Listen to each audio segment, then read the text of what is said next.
tudo bem? Então hoje a gente conversa sobre as minhas leituras mais recentes. Alguns desses livros eu já conversei um pouquinho aqui com vocês no canal, então vou falar bem brevemente sobre eles, e outros eu vou falar com vocês aqui pela primeira vez. Todos eles estarão marcados aqui embaixo, tá? Caso você tenha interesse em um especificamente, você só dá uma olhadinha aqui na minutagem do vídeo. Bem, eu vou começar aqui de forma aleatória. Os livros que eu não mostrar aqui para vocês, gente, é que eu li no Kindle, tá? Então eu vou deixar a capinha. Bom, primeiro eu vou falar desse livro lindo que é da coleção Unesp de clássicos. Esse aqui é o Contos de Guy de Maupassant.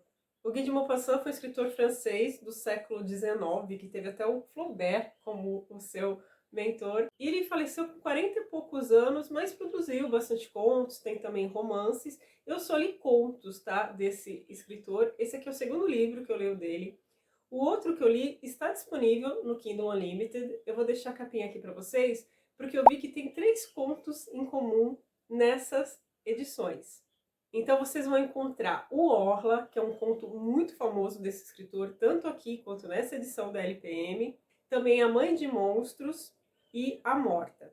Bem, vocês já podem ver pelos títulos, né, dos contos, que o Guy de Maupassant não vai contar histórias bonitinhas pra gente, não. Pelo menos essa experiência que eu tenho até agora com esse escritor. Então a literatura do Guy de Maupassant é uma literatura realista e também com um forte aspecto psicológico. Ele também é um escritor muito crítico. E a gente vai encontrar essas críticas, a exposição de uma forte hipocrisia também aqui nesses contos. Esse livro aqui a gente encontra 8 contos e o livro já abre com um conto muito famoso dele chamado Bola de Sebo. Gente, eu não sabia o que era bola de sebo, tá? E eu não vou falar para vocês porque eu acho legal vocês descobrirem isso durante a leitura, porque assim, foi uma surpresa para mim, sabe? E esse é um dos contos que vai se passar durante a ocupação prussiana na França. Porque nos anos de 1870, 1871, aconteceu a Guerra Franco-Prussiana e a França foi derrotada. Então aconteceu ali uma ocupação de algumas regiões. E em 3 histórias aqui, a gente vai ter esse contexto histórico. E é o caso de Bola de Sebo. Então, nesse conto, algumas pessoas vão fazer uma viagem que precisa de uma autorização para eles seguirem em frente das autoridades prussianas, né? Que estão ali ocupando aquela região da França. Então, nessa viagem, vai se reunir um grupo heterogêneo, vamos falar assim, de pessoas de classes sociais privilegiadas e outras que são totalmente desconsideradas, que envolvem muito preconceito.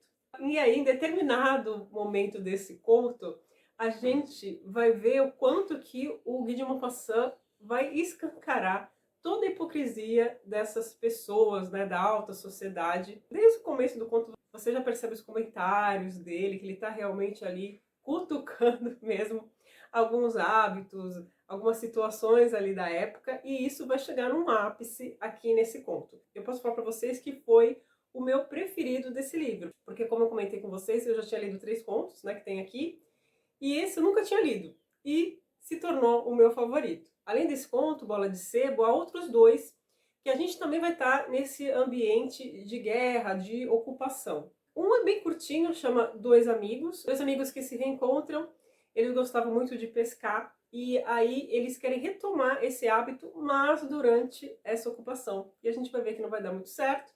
E o outro conto chama Senhorita Fifi, que a gente vai ver que não se trata de uma mulher.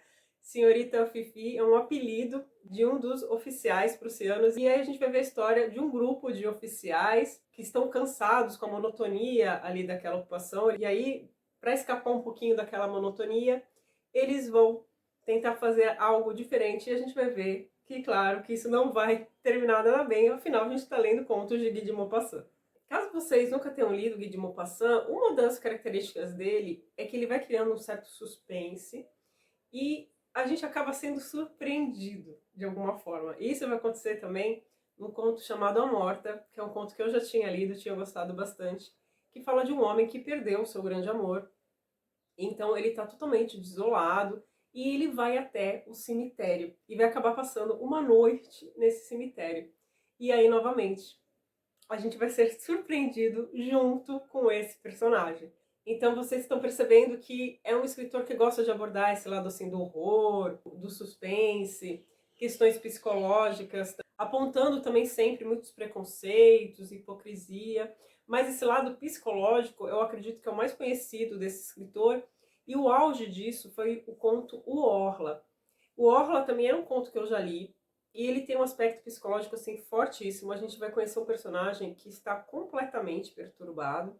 Esse conto, o Guy de Maupassant, ele escreveu já mais pro final da vida dele, e ele estava passando por um momento assim, começando a passar por um momento assim. E esse conto é escrito como se fosse um diário, então a gente vai vendo o dia a dia daquele personagem e vendo como cada vez mais ele está perdendo completamente a sua razão.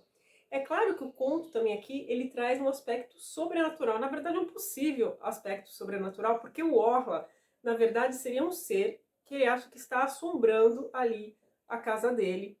Então, a princípio, você pode ficar na dúvida se é realmente um conto sobrenatural ou não. Na minha opinião, é um conto totalmente de uma pessoa que está perdendo realmente sanidade mental, porque ele não consegue ficar dentro da casa dele, ele não consegue dormir. Ele faz alguns testes ali para ver se ele tá ficando louco ou não. Tem momentos que ele sai da casa dele, aí ele melhora, então ele associa realmente aquele mal a um ser que tá ali habitando a casa dele. Enfim, é um conto que vai te prender bastante e também vai chegar nesse auge, assim, no seu final. É difícil eu falar sobre contos porque são histórias muito curtinhas, né, gente? E eu não quero estragar de forma nenhuma a experiência de leitura de vocês.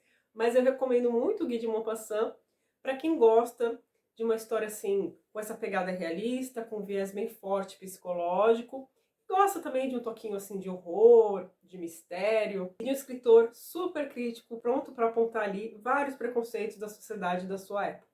Quem é de casa sabe que eu tô me recuperando de um resfriado, na verdade, minha garganta tava péssima, eu tô recorrendo aqui ao cafezinho para conseguir continuar falando. Vamos lá, vai dar certo. O outro livro que eu li é Gente Pobre, de Dostoiévski. Dostoiévski é um escritor que eu gosto muito, mas eu nunca tinha lido esse livro aqui, que foi o primeiro que ele escreveu. Então aqui a gente tem o Dostoi aos 24 anos, então eu fiquei bem curiosa para ver qual era a visão de mundo dele, né? Tão jovem assim. E é curioso porque eu tive uma experiência bem diferente além desse livro, porque eu achei um Dostoi muito light. Porque imagina, se você já leu, por exemplo, Os Irmãos Karamazov, Crime e Castigo, você pega esse livro aqui e você fala assim, nossa, que light. Então essa foi a sensação assim que eu tive. Mas com certeza você já reconhece Dostoiévski aqui, porque ele traz luz ao cidadão comum da Rússia. Então isso na época chamou muita atenção. Esse livro fez sucesso e ele também tem algo bem especial, que é o amor que os personagens têm à literatura, principalmente um personagem aqui. Nesse livro, a gente vai conhecer a história de dois personagens, tá? De um homem mais velho, ele é funcionário público, ele tá beirando ali os 50 anos e ele vive em péssimas condições, né? Tá o nome aqui, né? Gente pobre. Ele tem, eu posso falar assim, uma amizade por uma mulher bem mais jovem do que ele, ela é bem nova, e ela é órfã, e ela trabalha com costura, sabe? Ela pega aqui, um trabalho ali, de costureira. Então ela também vive com muita dificuldade. E eles vão trocando cartas e a gente vai conhecendo a história dos dois. Há um momento no livro que a gente vai ler também o diário dessa personagem feminina, tá? Então a gente fica sabendo um pouquinho da história pregressa dela. Então a gente vai conhecer o dia a dia de pessoas comuns, conhecer os seus anseios, os seus sofrimentos, como essas pessoas vivem. E o interesse pela literatura, como eu estava conversando com vocês, é bem interessante aqui nesse livro, porque esse personagem ele é copista, né? Então ali o ofício dele é escrever. Só que ele acaba tendo contato com um outro homem que realmente escreve obras de ficção. E ele fica com essa vontade de aprimorar, então, a escrita dele. Ele gosta também, claro, de ler. E eles comentam sobre livros também nessas cartas. Então a gente vê livros citados ali do Pushkin, do Gogol. Então isso é bem interessante, né? O Dostoiévski ali aos 24 anos, né? Já, claro, apaixonado pela literatura. E ele coloca isso aqui já no seu primeiro livro. Mas o que chama, claro, mais a atenção da gente aqui nessa história é isso. É conhecer esse homem comum, conhecer todas as angústias dessas pessoas, como essas pessoas vivem, porque tem um trechinho aqui no livro, que é bem no começo, que a gente vai ver como esse homem vive, que eu não falei, o nome dele é Makar, e ele tenta sempre mascarar para ela como que é a vida dele, porque ele é muito devotado a essa jovem, ele quer ajudá-la assim de toda maneira, então ele acaba ficando praticamente sem dinheiro, porque ele acaba dando presentinhos para ela, e ele vive assim de uma forma horrível, até as suas roupas ficam muito desgastadas. Isso tem um forte impacto sobre ele. Não é que ele não liga para isso, sabe? Eu achei aqui o trechinho que eu queria ler para vocês, que ele descreve para ela como ele vive. Moro na cozinha, ou seria bem mais justo dizer assim, ao lado da cozinha, há um quarto. E nossa cozinha, devo observar, é limpa, clara, muito bonita. Um quartinho pequeno, um cantinho tão acanhado. Ou seja, eu dizendo ainda melhor, a cozinha é grande, com 3 janelas, e eu tenho um tabique junto à parede transversal, que resulta em mais um aposento, um quarto supranumerário, bastante espaçoso, confortável, tem janela e tudo. Em suma, bem confortável. Bem, esse é o meu cantinho. Bem, mas não vá pensar, querida, que há algum sentido diferente oculto. Ora, é a cozinha. Quer dizer, ele tenta descrever de uma forma assim melhor, mas na verdade ele vive na cozinha. Tem uma divisória, né, como fosse, né, um tapume ali dividindo, mas ele dorme ali na cozinha. Então aquele local assim que moram várias pessoas, né, as pessoas alugam quartos e ele não tem dinheiro nem para alugar um quarto. Ele alugou esse espaço, né, na cozinha. E a gente vai acompanhar que em certo momento ele acaba bebendo muito, ele, claro, fica endividado, porque ele acaba querendo viver de uma forma que ele não tem renda para isso, né, ajudar essa jovem, porque ele não poderia fazer, ele mal tinha dinheiro para ele. E a gente vê que é um amor assim que não tem possibilidade nenhuma de se concretizar. É um relacionamento assim muito respeitoso assim da parte dele. E a gente vê assim que ela tem realmente um carinho, uma preocupação com ele. Então, assim, é uma história bem curta, mas que já mostra, assim, esse olhar do Dostoiévski pro psicológico, sabe, dos personagens. Ele reforça muito aqui como o personagem lida com o que as pessoas falam dele, o impacto que isso tem. Às vezes a gente vê que ele se sente um pouco perseguido, que ele acha que todo mundo tá falando dele, sabe? Então, é um olhar realmente, assim, pro psicológico dos personagens, para as condições que eles vivem e, claro, enfatizando muito a realidade que eles estão inseridos, que eles não têm muita possibilidade de realmente mudar de vida, de conseguir algo melhor. Eu sempre vejo as pessoas falando que esse é um bom livro para começar Dostoiévski, que realmente é um livro muito legal. Você já vai começar a conhecer assim, o estilo desse escritor, muito mais tranquilo aqui nesse livro, muito mais acessível. Aí eu não mencionei, né? Essa edição aqui é da Príncipes, é uma edição assim bem baratinha. Ela custa assim por volta de 12, 14 reais. A tradução é do Irineu Franco Perpétuo. E é um livro que vai trazer notas também de rodapé, tá, gente? Então isso ajuda bastante a nossa compreensão do texto. Isso não vai ter um texto de apoio, uma introdução, prefácio, isso não tem aqui, tá? É só o texto mesmo do Dostoiévski junto com essas notas de rodapé. Outro livro que eu li recentemente, que, nossa, como eu demorei para ler esse livro, é O Grande Gatsby, do Scott Fitzgerald.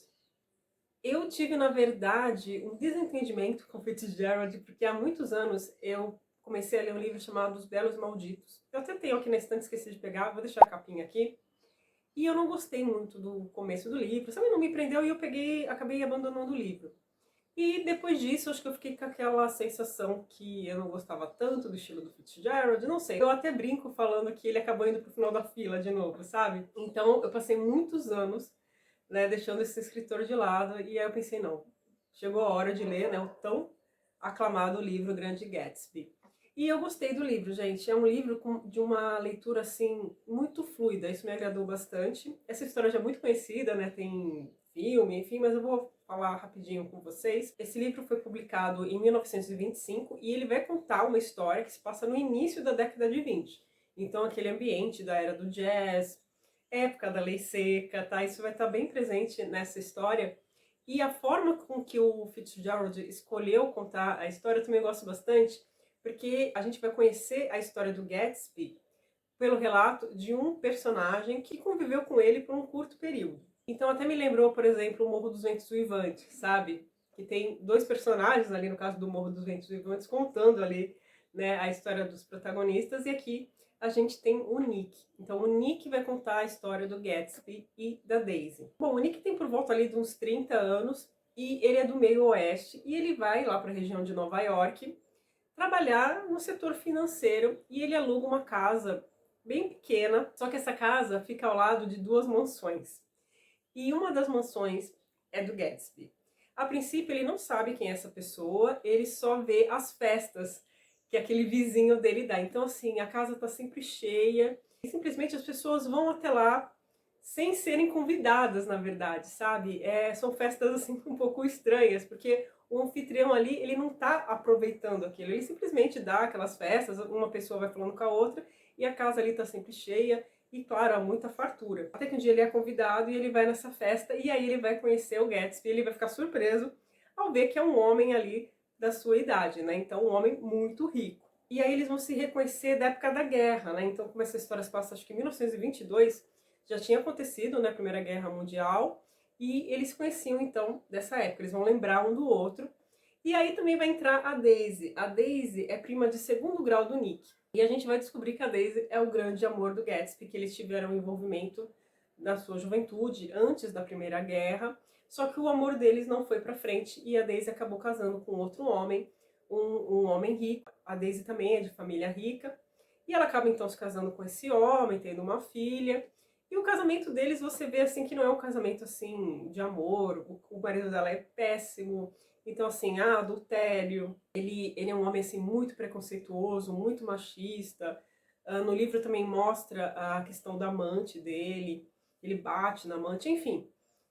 A gente fica conhecendo assim esses personagens e não são personagens assim que cativam muita gente, mas isso de maneira nenhuma me fez me afastar assim, da história. Em todo o livro assim eu estava envolvida com a história, apesar de não me afeiçoar com os personagens.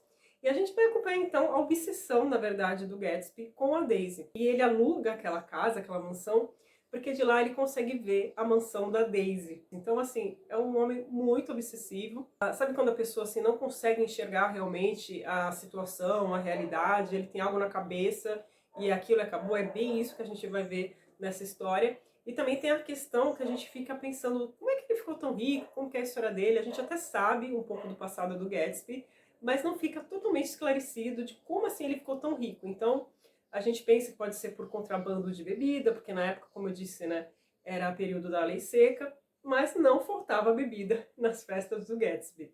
E é claro também que, como é uma história que é contada por um personagem, a gente fica na dúvida ao certo do quanto aquilo é verdade, do que realmente aconteceu, porque a gente está lendo ali um relato, mas a gente vai acompanhar um período curto da vida desses personagens, porque o Nick e o Gatsby acabaram se aproximando, porque o Gatsby, claro, tinha interesse no Nick, porque ele era primo da Daisy, ele tinha contato com a Daisy, então a gente vai ver que a aproximação do Gatsby com o seu vizinho é totalmente pensada. Enfim, gente, foi uma leitura assim muito agradável. Eu li no Kindle, né, não mencionei, eu li no Kindle, na edição da Penguin. E é um livro curto, é uma leitura assim fluida, então é daqueles clássicos assim super acessíveis. Bem, agora eu vou conversar com vocês sobre os livros que eu já comentei em algum momento aqui no canal, tá? Então vou ser bem mais breve e vou deixar os links aqui para esses vídeos. Eu li então As Vinhas da Ira, que tem um vídeo que eu falo só sobre esse livro, tá? As Vinhas da Ira foi uma leitura conjunta que eu fiz, então mergulhei realmente aqui nessa história, no contexto histórico, enfim, foi bem legal. Esse livro aqui o John Steinbeck escreveu a partir de uma experiência realmente que ele teve com pessoas que estavam migrando para a Califórnia em busca de trabalho, em busca, sabe, de moradia, porque essa história se passa na década de 30, então época da Grande Depressão. Então a situação da família que a gente vai acompanhar aqui nessa história é bem complicada. E a gente fica muito preso também aos personagens, à dinâmica da família. Esse livro traz muito aquela coisa, sabe, do sonho americano, da busca pela terra prometida. Então a gente vai acompanhar, né, essa família, toda a sua angústia, as suas perdas. Então a gente vai acompanhar essa jornada realmente dessa família, saindo lá de Oklahoma, indo até a Califórnia, passando assim por muitas situações tristes, que realmente são cenas que a gente encontra aqui que ficam realmente na nossa memória. Bem, agora eu vou comentar com vocês sobre O Deserto dos Tártaros, do Dino Buzzati, que foi um livro que eu gostei muito, me fez refletir demais, e até fiz um vídeo que eu comento de outros livros também que me causaram essa reflexão. Eu gostei muito do resultado desse vídeo, se você não viu eu vou deixar aqui embaixo, tá? São livros que fazem a gente realmente pensar na vida, sabe? Parar de empurrar as coisas e viver o momento, fazer o que a gente precisa fazer, porque no Deserto dos Tártaros a gente vai acompanhar um oficial recém-formado, e ele vai servir em um forte. A princípio, claro, ele estava assim, super empolgado, e ele vai chegar lá no forte, ele vai ver que não era bem o que ele estava esperando, tal, e vai pensar em retornar. Ele até conversa com o seu superior, né, para conseguir sair dali, servir em outro lugar, mas ele vai acabar ficando porque ele mergulha assim naquele ambiente onde se espera assim por um ataque dos tártaros, né? Então eles ficam à espera desse evento, sabe? E os anos vão passando, ele vai continuando ali. E aí, claro que a gente vai fazer 1000 reflexões com esse livro. É um livro assim bem curtinho, gente, mas que causa um forte impacto, sabe? Se você realmente conversar, dialogar com o livro, perceber ali o que o Dino Buzzati está querendo dizer, é um livro que vai te causar muita reflexão, principalmente se você ali já passou dos 30. Eu acredito que esse livro tem um impacto maior. Claro que um jovem, um adolescente pode também aprender muito com essa leitura, mas eu achei um livro assim com uma escrita muito madura, sabe? Então, se for um leitor assim mais maduro, eu acredito que o match ali será maior. E por fim, eu vou falar dos livros que eu li relacionados, né, ao mundo das irmãs Brontë. Eu li Jane Eyre em maio, mas isso eu já comentei com vocês. O que eu quero conversar com vocês é sobre os Diários Secretos de Charlotte Brontë, que eu li exatamente por causa da leitura de Jane Eyre. Os Diários de Charlotte Brontë, na verdade, os Diários Secretos de Charlotte Brontë, eu também li no Kindle. E a autora, ela fez uma grande pesquisa da vida das irmãs e ela escreveu como fosse a Charlotte ali contando a sua vida. Então, se você tem interesse em saber um pouco da vida das irmãs, como era a dinâmica ali da família, é um livro que eu indico. Então a gente vai acompanhar todos os problemas familiares, a escrita das irmãs, como cada uma estava escrevendo, primeiro escrevendo poesia, a publicação do livro de poesia, depois a publicação dos romances, enfim, é um livro para quem gosta das irmãs Brontë. E ainda falando das irmãs Brontë, eu li Agnes Grey, da Anne Brontë. Esse livro também tem vídeo no canal, tá um vídeo que eu falo somente sobre esse livro, e a gente vai acompanhar uma jovem que vai trabalhar como preceptora. E tem tudo a ver, claro, né, com a vida da Anne. Então a gente vai ver a dificuldade do trabalho de preceptora. E claro que há também uma história de amor nesse livro. Não foi um livro assim que eu adorei, mas achei sim interessante. É que eu já tinha lido A Inquilina de Othwell Hall e achei um livro assim muito superior, que foi o livro que a Anne escreveu depois desse. Mas eu recomendo, de novo, para quem gosta das Irmãs Brontë. E é isso, gente, eu sobrevivi a esse vídeo, eu ainda tô um pouquinho mal da garganta, mas consegui gravar. Eu espero que vocês tenham gostado, me contem o que vocês têm lido, e eu encontro vocês no próximo vídeo aqui no canal. Até lá, tchau, tchau!